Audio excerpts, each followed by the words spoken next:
new friends. My name is Judy Sparks, and I've lived here in Lincoln County for 8 years. And then I moved here to the coast from Leavenworth, Washington. And so just to share a little bit about my background, I've worked over the last 20 years in early childhood special education as an early intervention specialist. And here on the Oregon coast, I've traveled throughout Lincoln County over a period of 5 years, so I've met a lot of families, worked with parents who have young children with developmental delays. And many of the families that I worked with, parents had their own challenges as well, their own medical or mental health issues, financial problems, addiction problems. And I've learned so much from all these families over the years. Often I found myself becoming a sounding board just to adults whose life challenges made my own seem very small in comparison. I loved promoting the development of young children and empowering parents to become their best teachers. But I also liked bonding with adults. Just sometimes all that was needed was encouragement and a listening ear. So in my own personal life, aside from work, I met a man in Seattle back in 1976 through my work in the telecommunications industry. And we knew each other for 8 years as friends before we started to date. That man was Judy Sparks. We've been married since 1984, and we'll celebrate our 30th wedding anniversary this next spring. I was thinking about what you said yesterday, Heather. I won't say that. The field flag. Sorry, it made me laugh when I was here. Anyway. You did well, is what I said. So, anyway, the man that I fell in love with had a boyish charm, yet he was very driven to succeed. He was well liked by our peers, and his enthusiasm for professional causes was infectious. He even became a lobbyist at the state of Washington in Olympia during the time of divestiture of AT&T and La Belle. And so he was kind of a folk hero in our Seattle work environment. His welcoming leadership style brought people together and was the impetus for positive things to happen for us personally and professionally. During our first decade together, sometimes it seemed too good to be true to me. And then we had I had this loving husband, and our daughter Sarah was born in late 1987.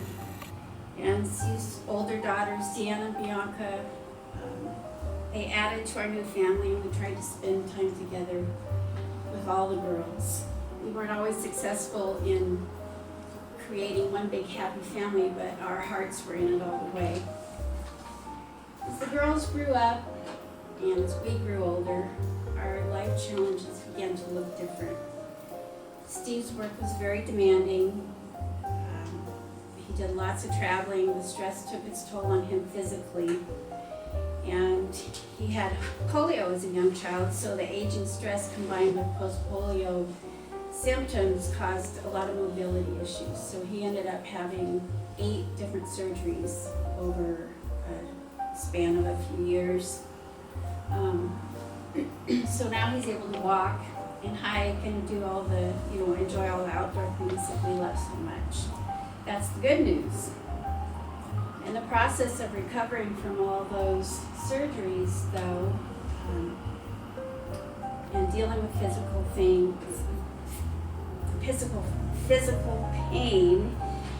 he developed addictions to alcohol and painkillers. And that was a bad combination. That was the beginning of a lot of difficult times for our family. His boyish charm was nowhere to be found. And instead, an angry, unhappy man surfaced. He was difficult to live with. Steve's decision to give up alcohol 12 years ago helped us move forward. We weathered the storm and we began rebuilding, and that was the first step in his healing journey.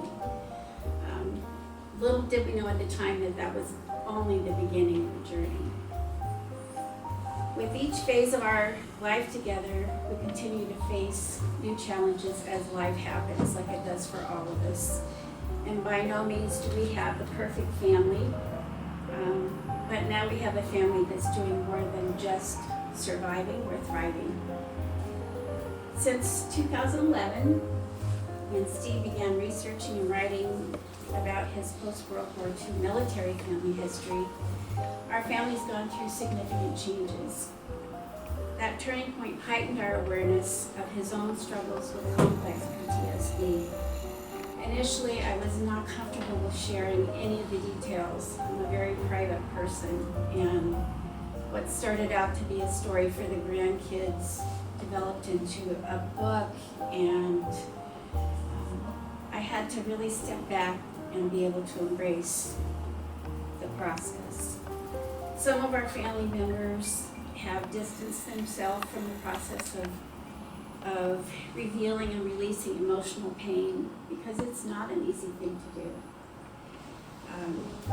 What I have learned through the process, though, is that letting the untold story out has allowed my husband to embrace the things that happened to him as a child and a young man, and to answer some of the questions that allowed him to begin healing from those traumas, the traumatic events of his younger years.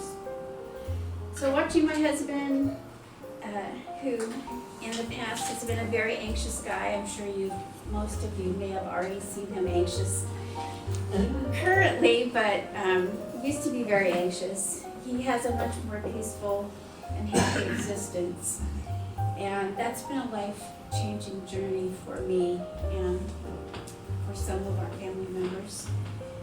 I have a better understanding of what his life has been like during times of struggle. And because he's revisited and shared his story, I'm able to be more empathetic and supportive partner. Together, we both hope to make a difference for the greater good by sharing this untold story kept tucked away for too many years. So with love and honor, I introduce your guest speaker this afternoon, Judy Sparks.